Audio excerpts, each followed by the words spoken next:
ஹல்லேலூயா. இந்த காலை ஆராதனைக்கு வந்திருக்கிற உங்கள் யாவரையும் கர்த்தராகிய இயேசு கிறிஸ்துவின் நாமத்தில் நாங்கள் வாழ்த்தி வரவேற்கிறோம். கர்த்தர் நல்லவர், அவர் நன்மையானவர்கள் செய்கிறார். அவர் நம்பியிருக்கிற யாவரையும் அவர் ஒருபோதும் அவர் கைவிடுகிற தேவன் அல்ல. ஆமென் சொல்லுங்க. ஹல்லேலூயா. 58வது அதிகாரம் 11வது வசனத்தில் நம்ம தொடர்ந்து தியானிக்கிறோம். கர்த்தர் நித்தம் உன்னை நடத்தி மகா வறட்சியான காலங்களில் ஆத்துமாவை திருப்தியாக்கி உன் எலும்புகளை நிலமுள்ளதாக்குவார். நீ நீர்ப்பாய்ச்சலான தோட்டத்தை போலும் அற்றாத நீர் போலும் இருப்பாய். ஆமென் சொல்லுங்க. ஹல்லேலூயா. எல்லாரும் அதை மனப்பாடம் பண்ணுங்கன்னு சொல்லியிருக்கிறேன். எத்தனை பேர் மனப்பாடம் பண்ணியிருக்கீங்கன்னு எனக்கு தெரியல. ஆனால் தினமும் அதை நீங்கள் எழுந்து காலையில் அந்த வார்த்தைகளை சொல்லி நீங்கள் செபிக்கும் பொழுது அந்த வார்த்தைகளுக்குள்ள ஜீவனை கொண்டு வரும், அற்புதங்களை கொண்டு வரும், ஆசீர்வாதத்தை கொண்டு வரும், பரிசுத்தத்தை கொண்டு வரும். தொடர்ந்து நம்ம வாரம் அந்த வார்த்தையை கொண்டு தியானித்துக் கொண்டிருக்கிற எல்லா காரியங்களிலும் கர்த்தர் நம்மை நிறைவாய் நடத்துவார். ஹல்லேலூயா. இன்றைக்கான நம்ம வார்த்தைக்குள்ளாக நேரம் போவோம். நம்ம நேரம் இல்லை. யோனா 3வது அதிகாரம் 10வது வசனத்தை நம்ம வாசித்தோம் என்றால், அவர்கள் தங்கள் பொல்லாத வழியை விட்டு திரும்பினார்கள் என்று தேவன் அவர்களுடைய கிரியைகளை பார்த்து தாம் அவர்களுக்கு செய்வேன்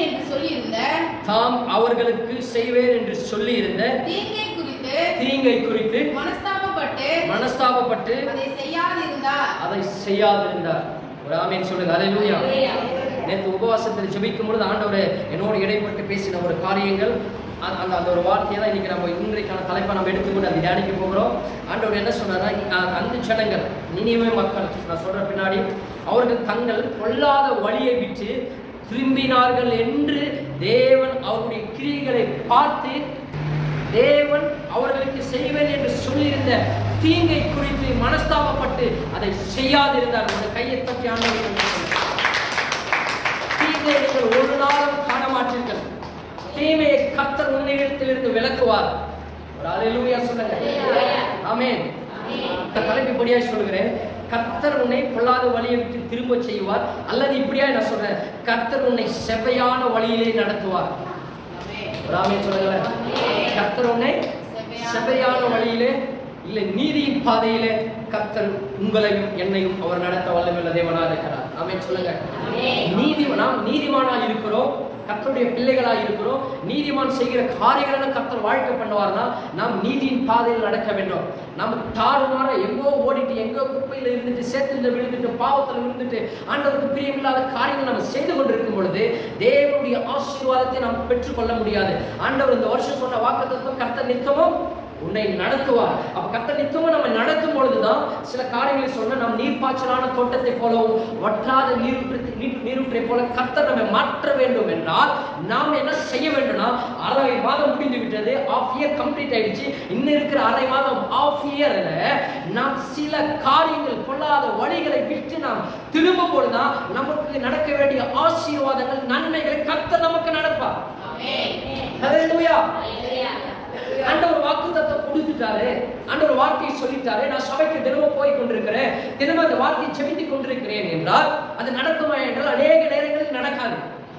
நாம் பொல்லாத வழியில, பாவத்துல, சாபத்துல, ஆண்டவருக்கு பிரியமில்லாத காரியங்களில நாம் வாழ்ந்து கொண்டு அதில் நாம் நடந்து கொண்டு இருக்கும் பொழுது நாம் இந்த ஆசீர்வாத வார்த்தைகளை கர்த்தர் சொல்லப்பட்ட தீர்க்கதரிசனமான ரேமா வார்த்தைகளை வாக்குத்தத்தங்களை நம்முடைய வாழ்க்கையை நிறைவேறாமல் போகிறதுக்கு காரணம் நாம் செவ்வையான வழியில இல்ல நீதியின் பாதையில பொல்லாத வழியை விட்டு நம்ம திரும்பாத வரைக்கும் இதெல்லாம் நமக்கு நடக்காது. ஒரு ஆமென். ஹல்லேலூயா.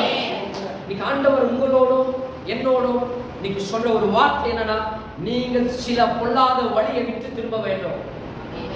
நான் கர்த்தருக்கு பிரியமில்லாத காரியம் என்ன செய்து கொண்டிருக்கிறேன், என்ன பொல்லாத காரியத்தை நான் செய்து கொண்டிருக்கிறேன், என்ன பாவத்தை நான் செய்து கொண்டிருக்கிறேன், என்ன ஆண்டவருக்கு எதிரான காரியத்தை நான் செய்து கொண்டிருக்கிறேன் என்று நீங்கள் கொஞ்சம் நிதானித்து சிந்தித்து யோசித்து அதை விட்டு நீங்கள் மனம் திரும்பும் போது கர்த்தர் இந்த மாதத்தில் உங்கள் வாழ்க்கையில் அற்புதங்கள் அதிசயங்கள் நடக்கும். ஒரு ஹல்லேலூயா. 6 மாதத்திற்கு பிற்பாடு இப்படி ஒரு செய்தியை நான் இன்னைக்கு கொடுக்கிறேன்னா, ஆண்டவர் நீங்கள் உங்களை கொஞ்சம் சரிப்படுத்திக் கொண்டு உங்களை மற்றவர்களை பார்ப்பதை நிறுத்திவிட்டு மற்றவர்களை குறை சொல்வதை நிறுத்திவிட்டு, மற்றவர்கள் மீது பழி போடுவதை நிறுத்திவிட்டு, நான் யார், நான் எப்படிப்பட்டவன், நான் எப்படி வாழ்கிறேன், நான் எப்படிப்பட்ட காரியங்கள் செய்கிறேன், நான் எப்படி துன்மார்க்க வாழ்கிறேனா, இல்ல நான் ஆண்டவருக்கு பிரியமில்லாத வாழ்கிறேனா, எப்படி நான் தேவனுக்கு பயப்படாமல் துணிகரமான பாவத்தை செய்து கொண்டிருக்கிறேனா, எல்லாம் நீங்க கொஞ்சம் யோசித்து அந்த பொல்லாத வழியை விட்டு நீங்க தேவன் காட்டுகிற நீதியின் பாதையில நீங்கள் அவர் பின்னாடி புறப்பட்டு போவீர்கள் என்றால் நிச்சயமாகவே கர்த்தர் உன்னை இந்த வருஷத்துல சொன்ன எல்லா காரியங்களும் உன் வாழ்க்கையில் நடக்கும். அப்பொழுது நீயோ கடன் வாங்க மாட்டாய், நீ அநேக ஜாதிகளுக்கு கடன் கொடுப்பாய். ஒரு ஆமென் சொல்லிட்டு வாங்க.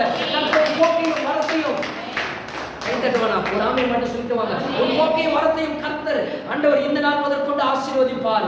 ஆண்டவர் நீயோ அநேக ஜாதிகளுக்கு கடன் கொடுக்கும்படியா உன் தலையை உயர்த்துவார். இரும்பு தாழ்பால்கள் முடியும். அந்த காலத்தில் இருக்கிற பொக்கிஷங்களை கர்த்தர் உனக்கு கொடுப்பார். வியாதியை உன்னிலிருந்து நீக்குவார். பாவத்தை உன்னை விட்டு அகற்றி போடுவார். உனக்கு விரோதமாய் எழும்புகிற எல்லா காட்டும் புயலும் கூட்டங்களும் அடங்க செய்வார். ஒரு ஹல்லேலூயா. நீ கர்த்தர் உன்னை குப்பையில் இருக்கிற உன்னை கோபுரத்தில் அமர பண்ணுவார். எங்க வெட்கப்பட்டு தலை குனிந்தீங்களோ அடிக்கடிக்கு சொன்ன வார்த்தை அது என்னைக்கு நிறைவேறும் தெரியுமா? என்னைக்கு நீ மனஸ்தாபப்பட்டு பொல்லாத வழியை விட்டு திரும்புறீங்களோ கர்த்தர் வாழ்க்கையில அற்புதத்தை செய்வார். அப்ப சொல்றீங்க, எவனாலும் யாராலும் உன் வாழ்க்கையில குறுக்கிட்டு உன் வாழ்க்கையை சிதறடிக்க முடியாது. உன் வாழ்க்கை உருகுலைக்கு உருகுலைந்து போக செய்ய முடியாது. நீங்க வெட்கப்பட மாட்டீங்க, நீங்க அவமானப்பட மாட்டீங்க. தேவனுடைய ஆயிரங்களுக்கு ஜாதிகளுக்கு சாட்சிய கர்த்தர் உன்னை நிறுத்துவார். அவருடைய பிள்ளைகளாய் நீங்களும் நானும் இருப்போம். ஆமென் சொல்லுங்க. ஹல்லேலூயா. இந்த சபைக்கு விசேஷமா உங்களுக்கும் எனக்கும் ஆண்டவர் இந்த ஏதேன் தோட்டத்திலிருந்து பேசுகிறதான வார்த்தை என்ன தெரியுமா? சில பொல்லாத வழியில நம்ம வாழ்ந்து கொண்டிருக்கிறோம். பொல்லாத ஜனங்களோடு நம்ம அமர்ந்து கொண்டிருக்கிறோம். பொல்லாத மக்களோடு நம்ம அவரோடு நம்ம நடத்தியில உறவு வைத்துக் கொண்டு அவர்களோடு நம்ம எப்படி சொல்றது வாழ்ந்து கொண்டு இருக்கிறதுனால இன்னைக்கு ஆண்டவர் நம்மை கொஞ்சம் திருப்பணும்னு பார்க்கிறார். ஏன் தெரியுமா? ஆண்டவர்கிட்ட நான் அடிக்கடி கேட்கிற வார்த்தை, எங்க மனைவி அடிக்கடி ஆண்டவர்கிட்ட ஜெபம் பண்ணிட்டு இருப்பாங்க, ஆண்டவரே உங்க வாக்குத்தத்தங்கள் எப்பொழுதும் அது உண்மைதான், அதுல எந்த மாற்றமும் இல்லை, ஒன்று சொல்லிட்டீங்கன்னா அதை நிச்சயமா செய்வீங்க, அதுல எந்த சந்தேகமும் எங்களுக்கு இல்லை. ஆனால் 6 மாசம் ஆயிடுச்சு ஆண்டவரே, ஒன்றும் நடக்கல. இன்னும் இருக்குது 6 மாசம் தான். 6 மாசத்துல எவ்வளோ நடக்க வேண்டி இருக்கிறது.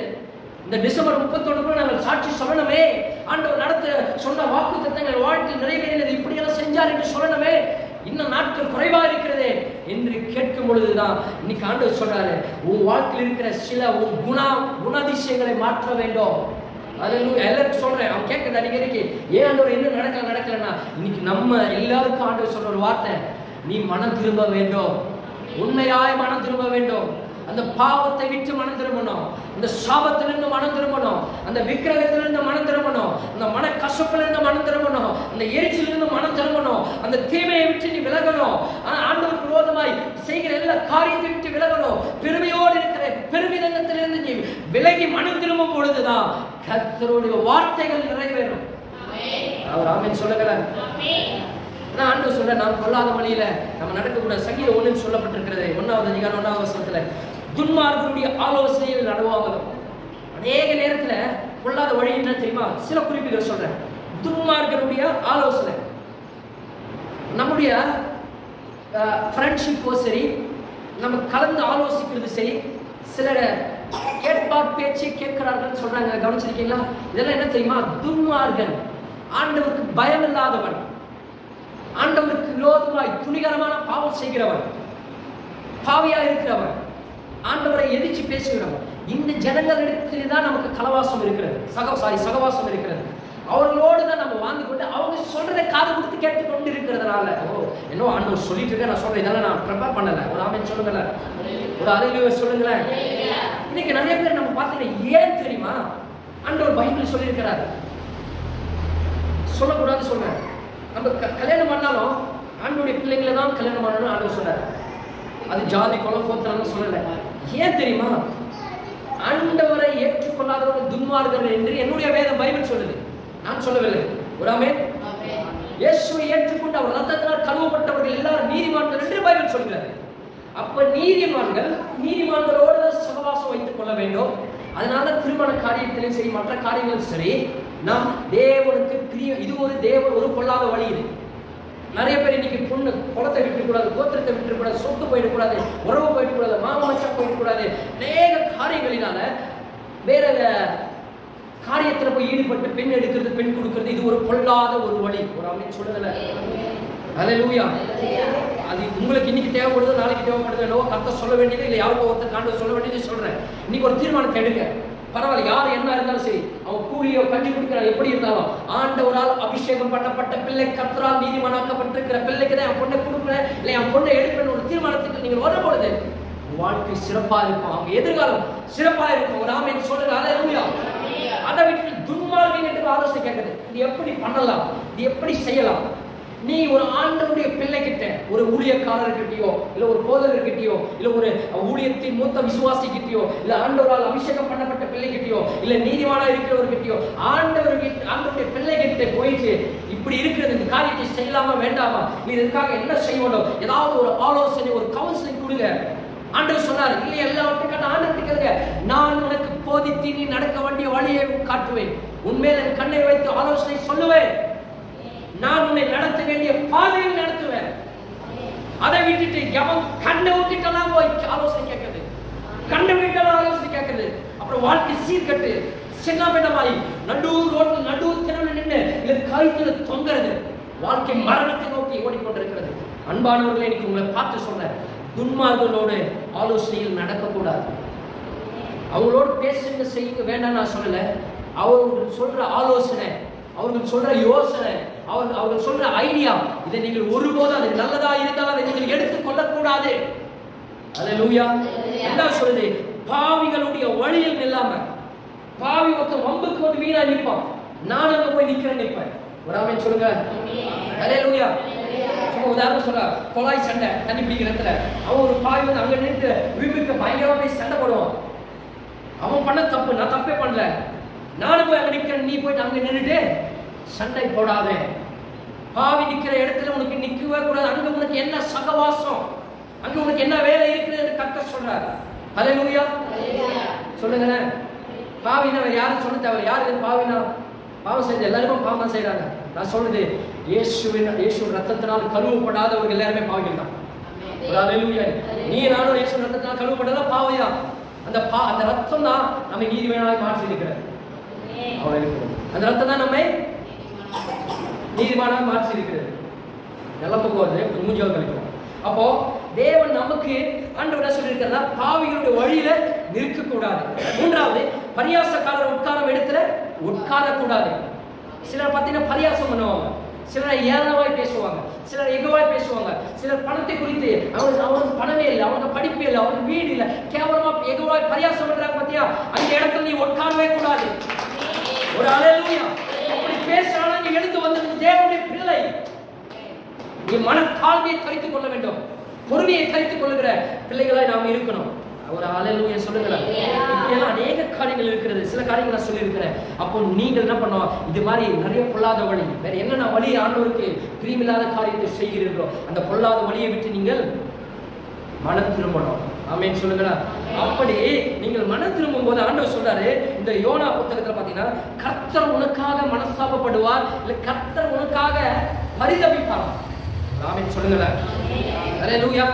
கர்த்தர் உனக்காக எனக்காக மனஸ்தாபப்படுவார், இல்லது நமக்காக அவர் பரிதபிப்பார். யோனா வாசித்து நம்ம யோனா நமக்கு எல்லாருமே தெரியும். என்ன சொல்லப்பட்டிருக்குன்னா, நினிவே என்ற ஒரு பட்டணம் இருந்துச்சு. ஒரு ஆமென் சொல்லுங்களேன். ஒரு கதை மாதிரி சொல்றேன், எல்லாரும் கேளுங்க. கதை மாதிரி சொல்றேன், எல்லாரும் கேளுங்க. நினிவே என்ற ஒரு பட்டணம் இருந்துச்சு. அந்த பட்டணத்துல பாத்தீங்கன்னா 1,20,000 பேர் அந்த இடத்துல வாழ்றாங்க. ஆண் பெண்ணு பசங்க எல்லாம் சேர்த்து 1,20,000 பேருக்கு மேல மக்கள் வாழுறாங்க. அந்த ஊர்ல தான் பாவம் மிகுதி ஆயிடுச்சு, பொல்லாத வழியில் ஜனங்க நடக்க ஆரம்பித்தாங்க, கொடுமை அதிகமாயிடுச்சு, அக்கிரமம் பெருகிடுச்சு.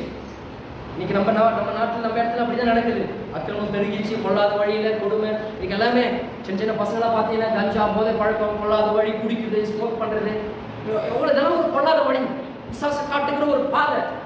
நம்ம அந்த பொல்லாத வழியெல்லாம் விட்டுட்டு நீங்க எப்ப இந்த பக்கம் திரும்பி கர்த்தருடைய நீதியின் பாதையில் நடக்க ஆரம்பிக்கிறீங்களோ, அப்பதான் ஆண்டவருடைய வார்த்தைகள் உங்கள் வாழ்க்கையில, உங்க குடும்பத்துல, உங்க பிள்ளைகள் வாழ்க்கையில அது நடக்கும்.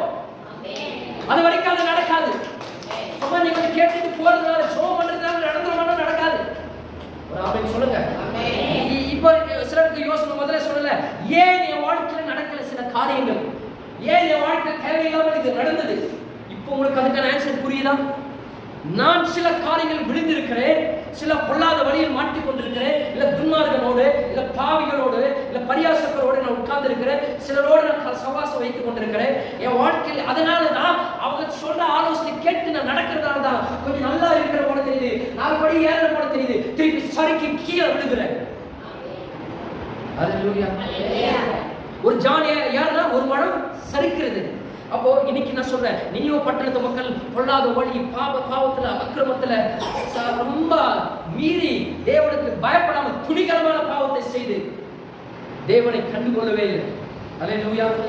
தேவனை கண்டுகொள்ள, தேவனை எதுவுமே மதிக்கல. அப்படிப்பட்ட காரியங்கள் இருக்கும்போது யோனாவுக்கு ஆண்டவர் சொல்றாரு, யோனா ஒரு தீர்க்கதரிசி ஆண்டவர் கூப்பிட்டு, நீ என்ன பண்ற? நினிவே பட்டணத்துக்கு போய் அவர்களுக்கு விரோதமாய் பிரசங்கம் பண்ண, அவர்களை அழிக்க போறேன்னு நீ சொல்லு அப்படின்னு ஆண்டவர் சொன்ன உடனே இவன் என்ன பண்ணா, அவன் ஆண்டவர் பேச்சு கேட்காம ஆண்டவர் சொன்ன நினிவேக்கு போகாம தர்ஷீஷ் பட்டணத்துக்கு கப்பல் ஏறி போனான். ராமன் சொல்லுங்க. அல்லேலூயா. தர்ஷீஷ் பட்டணத்துக்கு கப்பல் ஏறி அவன் போயிட்டான். போன உடனே கப்பல் என்ன ஆகுதுன்னா, கொஞ்சம் கவனிங்க, சீக்கிரம் சொல்றேன். பெரிய பெருங்காற்று வந்துச்சு கப்பல்ல. கப்பல் உடையத்தக்கதான ஒரு பெருங்காற்று. எல்லாரும் சாக போறோம்னு பயந்துட்டு இருக்காங்க. இந்த யோனா என்ன பண்ணாங்க, அந்த கப்பல்ல அடித்தட்டுல கீழே போயிட்டு பண்ண, கீழ்த்தட்டுல நல்லா பில்லோ தலையணை வைத்துக் கொண்டு நல்லா உறங்கி கொண்டிருக்க, நல்லா தூங்கிட்டு இருக்காரு, நல்லா கொரட்டை விட்டு தூங்குறாரு, நல்லா சாவு பயத்துல இருக்கிறான். ஆமென் சொல்லுங்களா. அல்லேலூயா. அப்ப மாதிரி திடீர்னு போய் எல்லாருக்கிட்ட சொல்றான், உங்க கடவுளை நீங்க வேண்டிக் கொள்ளுங்கள், ஒருவேளை தேவன் நம்மளை காப்பாத்து, ஏதாவது ஒரு தெய்வம் காப்பாத்தணுமே, உங்க கடவுளை நீங்க வணங்குங்கன்னு சொல்றான்.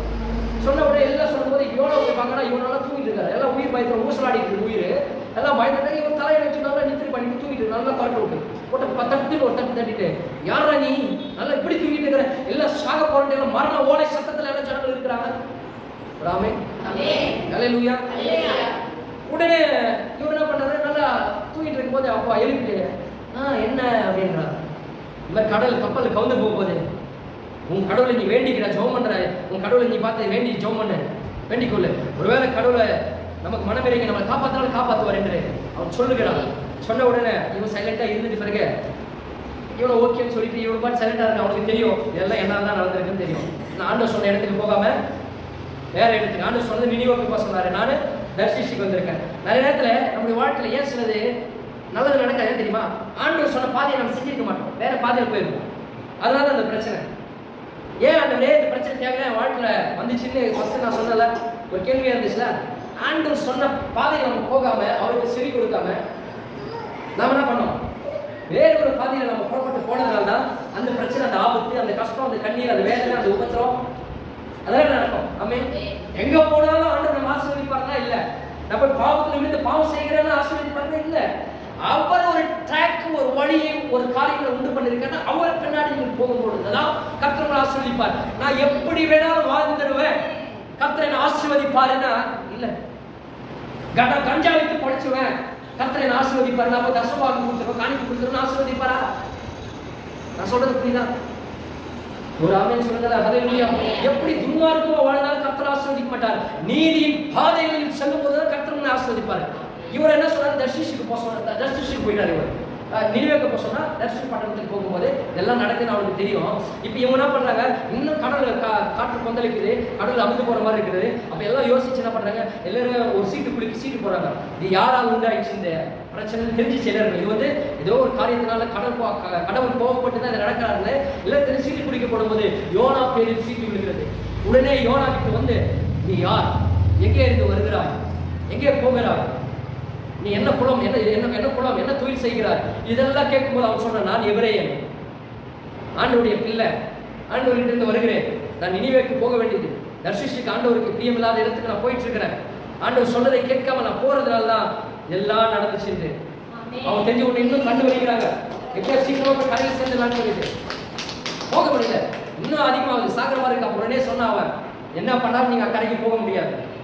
ராமன் சொல்லுங்களேன், அக்கறைக்கு போகவே முடியாது, நீங்க தண்ணி இழுத்து தான் போக முடியாது, என்ன இந்த கப்பல் இருந்து தூக்கி நீங்க வெளியில போடுங்க, உங்களுக்கு ஒரு சேதமும் வராதுன்னு சொன்னான்.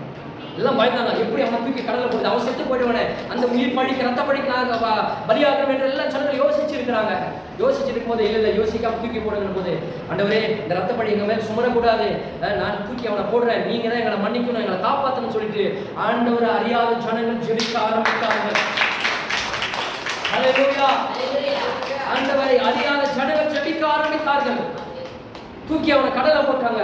அந்த செகண்டிலே கடல் கொந்தளிப்பு அமைதியாயிடுச்சு, காற்று அமைதியாயிடுச்சு. இவர்கள் கடலில் பிரயாணம் பண்ண ஆரம்பித்தார்கள். இவனை கடல் தூக்கி போட்டாங்க. நடுக்கடலில் செத்து போக வேண்டியதான். ஆண்டவர் அவன் என்ன பண்ணார்னா ஒரு மீனை ஆயத்தம் பண்ணி வைத்திருந்தார். ஒரு பெரிய ஒரு மீன். அந்த மீன் போயிட்டு அவனை முழுங்கிடுச்சு. மீன் வயிற்றுக்குள்ள போனான். இதை நான் கதை சொல்லலை, நடந்த உண்மையான சம்பவத்தை நான் சொல்லி கொண்டிருக்கிறேன். மீன் வயிற்றுக்குள்ளே போன உடனே இந்த மீன் என்ன ஆயிடுச்சு, என் வயிற்றுலேயே இருந்தோன்னா ஆண்டவர் மீனுக்கு ஒரு கட்டளை கொடுத்தாரு. 3 நாள் நீ சாப்பிடக்கூடாது. மீன் உள்ள போனவொன்னா அவனை சாப்பிட்டு இருக்கோம்ல, பெரிய மீன் திமிங்கல மீன் மாதிரி 3 நாள் நீ சாப்பிடக்கூடாது. 3 நாள் ஜீரணமும் பண்ணக்கூடாது. ஜீரணம் பண்ணாலும் ஆட்டோமேட்டிக்காக உடம்பு கரைஞ்சிருமே. ஜீரண சக்தி பண்ணக்கூடாது. அந்த நம்ம சொல்லுவோம்ல, இன்னும் உடம்பு உபசமாக இருக்கிற மாதிரி இருக்குன்னு, உள்ள எதுவுமே ஜீரண சக்தி எதுவுமே வேலை செய்யாத மாதிரி ஆண்டவர் சொன்ன உடனே அந்த மீன் அமைதியா 3 நாள் கடலுக்குள்ளேயே இருக்குது, தண்ணியிலே இருக்குது. அப்போ அங்கிருந்து கடலில் இருந்து அவன் ஜெபிக்க ஆரம்பிக்கிறான். ஒரு ஆமீன் சொல்லுங்க. அல்லேலூயா. எப்படி ஜெபிக்கிறான் தெரியுமா அவன்? அந்த மீனின் வயிற்றிலிருந்து யோனா தன் தேவனாகிய கர்த்தரை நோக்கி விண்ணப்பம்படி, என் நெருக்கத்தில் நான் கர்த்தரை நோக்கி கூப்பிட்டேன், அவர் எனக்கு உத்தரவு அருளினார். நான் பாதாளத்தின் வயிற்றிலிருந்து கூக்குரலிட்டேன், நீர் என் சத்தத்தை கேட்டீர். ஒரு ஆமீன் சொல்லுங்களா. மீனுக்கு வயிற்றிலிருந்து ஜெபம் பண்றாங்க. நம்ம வீட்டில் இருக்கிறோம், இடம் இருக்கிறது, நல்லா ஒரு பெரிய ஆலயம் இருக்கிறது. நேற்று ஒரு ஜபத்துக்கு உபவாசத்துக்கு வாங்க யாரும் வரல. ஆனா அவன் மீன் வயிற்றிலிருந்து அவன் ஜெபிக்கிறான், நெருக்கத்தில் ஜெபிக்கிறான். 3ஆவது நாள் ஆண்டவர் அந்த மீனுக்கு கட்டளை இடுறாரு. அந்த மீன் போயிட்டு கரையில் அவனை கத்துது. எழுந்து பார்க்கறான், கரையில் இருக்கிற இப்படி பார்க்கறான். பார்த்தா நினைவே பார்க்கறான். அவன் போனது தர்ஷிஷ பட்டணம், பொல்லாத பட்டணத்துக்கு போனான். ஆனா ஆண்டவர் எந்த பட்டணத்துக்கு கொண்டு வரணும்னு நினைச்சாரோ அந்த பட்டணத்துக்கு அவனை கடவுள் தூக்கிட்டு வந்து போட்டாரு. ஒரு அல்லேலூயா சொல்லுங்களேன். இன்னைக்கு நான் உங்களுக்கு சொல்லி நான் முடிக்கிறேன். மீது நம்ம அடுத்த வாரம் தொடர்ந்து தியானிக்கலாம். சில நேரத்தில் ஆண்டவர் சொல்லும் பொழுது ஆண்டவர் யோனாவுக்கு சொன்ன காரியம் என்ன தெரியுமா? யோனா 1வது வசனத்துல, அமிதாயின் குமாரனாகி யோனாவுக்கு கர்த்தருடைய வார்த்தை உண்டாகி அவர். இன்னைக்கு கர்த்தருடைய வார்த்தை தான் உங்ககிட்ட சொல்லிட்டு இருக்கு. ஆமென். கேட்கிறீங்களா? அல்லேலூயா. நீ எழுந்து மகா நகரமாகிய நினிவேக்கு போய் அதுக்கு விரோதமாக பிரசங்கி, அவருடைய அக்கிரமம் என் சமூகத்தில் வந்து எட்டினது என்றார். அப்பொழுது யோனா கர்த்தருடைய சமூகத்தை விட்டு விலகி தர்ஷிஷுக்கு ஓடி போகும்படி எழுந்து யோப்பாவுக்கு போய் தர்ஷிஷுக்கு போகிற ஒரு கப்பலை கண்டு கூலி கொடுத்து தான் கர்த்தருடைய சமூகத்தினின்று விலகும்படி அவர்களோடு தர்ஷிஷுக்கு போக கப்பல் ஏறினான். இதுல என்ன புரியுது உங்களுக்கு தெரியல. அவன் கர்த்தருடைய சமூகத்தை விட்டு விலகி வேற பாதையில் ஓட ஆரம்பிச்சான். இதெல்லாம் நடந்துச்சு. மரண பயம் வந்துருச்சு. மீன் வயிற்றுல போய் 3 நாள் இருந்தான். இருளு எப்படி இருக்குங்க மீன் வயிற்றுல? நினைச்சு பாருங்க. சாகர மாதிரி. நம்ம நைட்டு நல்ல லைட் ஆஃப் பண்ணிட்டா இருட்டு, நமக்கு ஒண்ணுமே தெரியல, ஒரு பயமா இருக்கு, ஒரு மாதிரி இருக்குன்னு எவ்வளவு மூச்சு திணறல் இருந்திருக்கும் அவனுக்கு. 3 நாள் இரவும் பகலும் அந்த மீன் வயிற்றுல இருக்கிறான். சாப்பாடு தண்ணி இல்லாம அவனை சாப்பிடான்னு ஆண்டுறாங்க. மீன் வயிற்று விட்டு ஆனா சாகடிக்கல. அல்லேலூயா. அவன் ஒழுங்கு ஆண்டோடைய வார்த்தையை கேட்டிருந்தானா இதெல்லாம் நடந்திருக்குமா? இன்னைக்கு ஆண்டவர் உங்களுக்கு வார்த்தையாலாம் சொல்றாரு. இன்னைக்கு நான் அதான் சொல்றேன். உலகம் எதுவுமே சொல்லல. நீங்க உங்க பொல்லாத மணியை விட்டு மனம் திரும்புங்க. அல்லேலூயா. ஆண்டவர் தூரமா போயிட்டு கொஞ்சம் ஆண்டவர் கிட்ட வாங்க. இதெல்லாம் நடக்க அடிக்கடிக்கு சொல்லுவேன். சொல்லி அதை சொல்லி முடிக்கிறேன். நிறைய பேர் சொல்லியிருக்கிறேன். ஆண்டவர் முதல்ல நம்ம கிட்ட என்ன பண்ணுவார்னா ஒரு வலை போடுவார். மீன் பிடிக்க வலை போடுவார். நம்மெல்லாம் மீன். ஆண்டவர் வலையை போடுவார். அந்த வலையில மீன் மாட்டிக்கிச்சுன்னா அழகா தூக்கிட்டு வந்து அந்த மீனை எடுத்து வந்து வச்சிருவாங்க. ஒரு ஆமீன் சொல்லுங்களேன். சில எல்லா மீனும் மாட்டிக்கும்.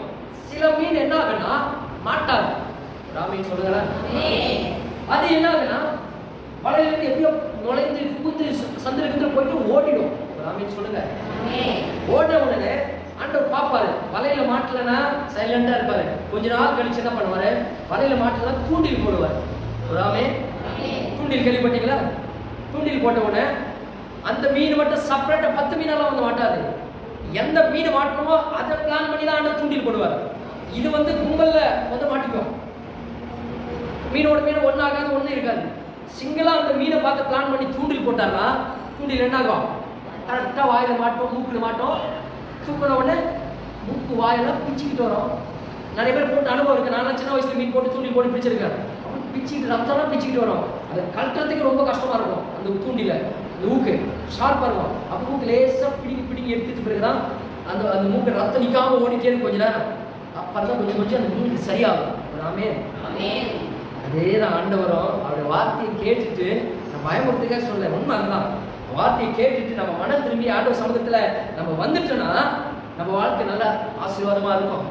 இல்ல ஆண்டவர் சொல்ற வார்த்தையில நான் கேட்க மாட்டேன், ஆண்டவர் சொல்றதெல்லாம் நானே செய்யணும்ட்டு வேற பக்கமாய் துர்மார்க்கமாய் ஆண்டவருக்கு பிரியமில்லாத காரியத்தை நம்ம போகும்போது என்னன்னா, யோனாவுக்கு மீனை வைத்திருந்தாரு, நமக்கு தூண்டில வச்சு தூக்கினாருன்னா அன்னைக்கு மூஞ்சி வாயெல்லாம் பிச்சுட்டு வரும்.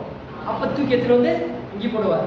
இன்னைக்கு நிறைய பேர் அப்படிதான் இருக்கிறோம். ராமே திடீர்னு எனக்கு ஒரு யோசனை வருது, எங்க அப்பா அந்த கேட்டகரியில் தான் இருக்காருன்னு நினைக்கிறேன். ராமே ஆண்டவர் எத்தனையோ வாய்ப்பு கொடுத்தாரு, எத்தனையோ சான்ஸ் கொடுத்தாரு.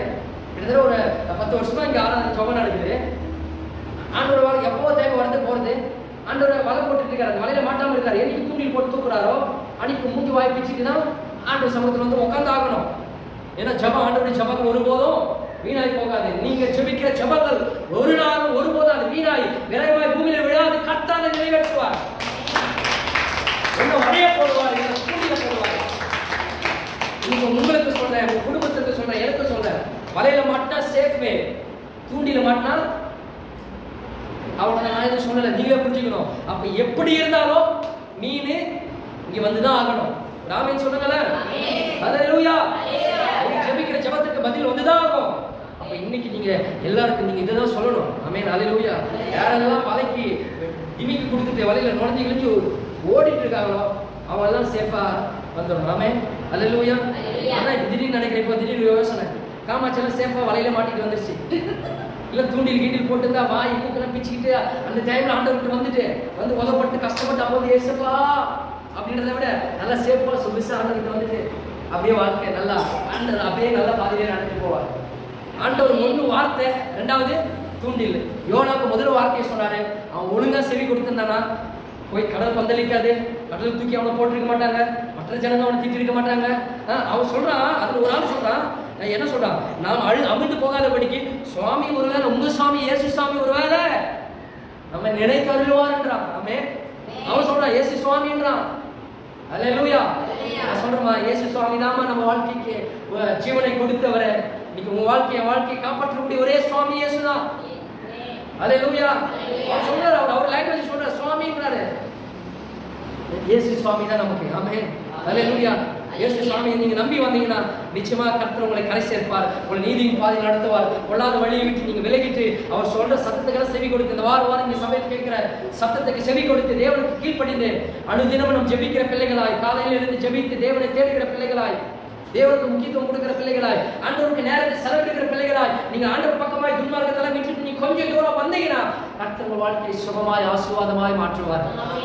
இல்ல நான் எனக்கு வேலைதான், சர்ச்சை கிடையாது, எனக்கு குடும்பம் தான், சர்ச்சை கிடையாது, எனக்கு ஊழியம் தான், சர்ச்சை கிடையாது, எனக்கு பிள்ளைகள் தான், சர்ச்சை கிடையாது, இதுதான் அதுதான் ஓடிக்கிறதா. ஒரு நாள் தூண்டில் வரும். பக்கத்து சொல்லுங்க, தூண்டில் வரதுக்கு முன்னாடி உசாரா ஒரு ஆமென் சொல்லுங்க. வாய்த்தாங்க வலையில சேஃபா மாட்டீங்க. ஒரு அல்லேலூயா. குடும்பத்தில் இருக்கிறவங்க இதை போய் சொல்லுங்க. ஒரு ஆமென். இந்த கதையை சொல்லுங்க. மரியாதை ஒழுக்கமா வலை போட்டுருக்கிறான்னு ஒழுக்கமா வந்திருக்கேன், வலையோட சேஃபோட வந்துரு. இல்ல தூண்டில் போட்டு அவர் தூக்கணும், நான் சர்ச்சைக்கு போயிட்டு இருக்கிறேன், ஜெபம் பண்ணிட்டு இருக்கிறேன், ஒரு நாள் தூண்டில் போட்டு தூக்கினாரா, அப்புறம் வாய் மூஞ்சி பேத்திக்கிட்டு வந்து விசப்பான நீ வருவதான் வரும் எனக்கு தெரியும், வந்துதான் ஆகணும், பட் இன்னைக்கு நல்லபடியா வந்துருமா, நல்லபடியா வந்திருப்பா, நல்லபடியா வந்து மகனே அப்படின்னு ஆண்டவர்கிட்ட அது சொல்றாரு. ஆண்டவர் வார்த்தையை சொல்லியிருக்கிறாரு. எத்தனை பேர் இதை ஏற்றுக்கொள்றீங்க? இந்த வார்த்தையை நான் பேசுற தேவன் பேசுற ஒரு ரேமா வார்த்தை, திருக்கு தரிசனமான வார்த்தை. ஒரு ஆமென் சொல்லுங்க. ஹல்லேலூயா. ஆண்டவர் உங்களோடு கூட ஆண்டவர் இன்னைக்கு பேசுற ஒரு வார்த்தை. இன்றைக்கு நீங்கள் ஒரு தீர்மானத்தை எடுக்கணும். நீங்க முதல்ல வலையில மாற்றணும், மனம் திரும்பணும். ஹல்லேலூயா. இல்ல நான் அப்படியே தான் போவாங்க, அப்படியே தான் பண்ணுவாங்கன்னா ஃபர்ஸ்ட் உங்களுக்கு தூண்டில் வரும். ஆண்டவர் உங்களை விட்டு மாட்டார், கைவிட்ட மாட்டார். ஹல்லேலூயா. சிலர் வந்து நமக்கு எத்தனை பேர் ஆண்டவர்கிட்ட தூரம் போயிருக்காங்களா, அவங்களே ஆண்டவர் தூக்கி எடுத்துட்டு வருவாங்க. அதெல்லாம் எனக்கு தெரியாது. கொஞ்சம் நாள் ஆனாலும் ஏதாவது ஒரு தூண்டில் மாட்டி தூக்கிட்டு வருவாங்க. அன்னைக்கு வந்து விழுவாங்க, சஸ்தாகமா விழுவாங்க. ஒரு ஹல்லேலூயா. கர்த்தர் உங்களை ஆசீர்வதிப்பார். அப்போ நான் முடிக்கிறதோட மீது அடுத்த பார்க்க நேரம் இல்லை. அப்போ தேவன் நம்முடைய வாழ்க்கையில சொல்ற வார்த்தைகளை செவி கொடுத்து கேளுங்க. வந்து சர்ச்சைக்கு தூங்கிட்டு இருக்காதீங்க, இல்லை ஏதோ யோசனை, எங்கோ ஒரு யோசனையில இருக்காதீங்க, இல்லை ஏதோ ஒன்று நினைச்சு உட்காந்துட்டு இருக்காதீங்க, இல்லை இது யாருக்கோ தான் சொல்லிட்டு இருக்காங்க, நான் சரியா இருக்க நினைக்காதீங்க. இந்த உலகத்துல எந்த மனுஷனும் சரி கிடையாது. நான் சரி என்று யாரும் சொல்ல முடியாது. என் சுவாமி இயேசுவை தவிர, அவர் சொல்ல வார்த்தை சொல்றேன், என் சுவாமி இயேசுவை தவிர இந்த உலகத்தில் நல்லவர் இல்ல, நீதிமான் இல்ல, பரிசுத்தவான் இல்ல, இயேசு ஒருவரே. அந்த சுவாமியை தவிர வேற இந்த சுவாமிகள் எல்லாம் ஒருவரும் நீதிமான் பரிசுத்தவான் கிடையாது. அல்லேலூயா. இன்னைக்கு ஆண்டவர் சொல்ற வார்த்தைக்கு செவி கொடுத்து உங்களை திருப்புங்கள். கொஞ்சம் கொஞ்சமா உங்களை அவர் பக்கமா தலை சாயுங்க. உங்கள் வாழ்க்கை பிரகாசமா இருக்கும். இல்ல நான் வேற ட்ராக்ல போறேன்னா கர்த்தர் சொல்றாரு, இன்னைக்கு ஆண்டவர் நம்ம இந்த ஆசீர்வாதத்தில் நடத்தணும்னா நம்ம கொள்ளாத வழியை விட்டு விலகும் போது கர்த்தருடைய நீதி பாதையில் அவர் நம்ம நடத்துறாருன்னா, அவர் நடத்துறாருன்னா அது என்ன அர்த்தம்? கை பிடிச்சி இழுக்க மாட்டாரு, வலை போடுவாரு. அந்த வலையில நீதி பின்னாடி வந்துட்டீங்கன்னா இந்த வருஷத்துல ஆசீர்வாதமா கர்த்தர் நடத்துவாரு. நடக்க வேண்டிய எல்லா காரியங்களும் நடக்கும். இல்லைன்னு நீங்க வேற வழியில போனீங்கன்னா அட்லீஸ்ட் தூண்டில் ஒரு நாளைக்கு உங்களை தேடி வரும். ஆமென். அல்லேலூயா. தூண்டில் ஒரு நாள் உங்களை தேடி வரும்.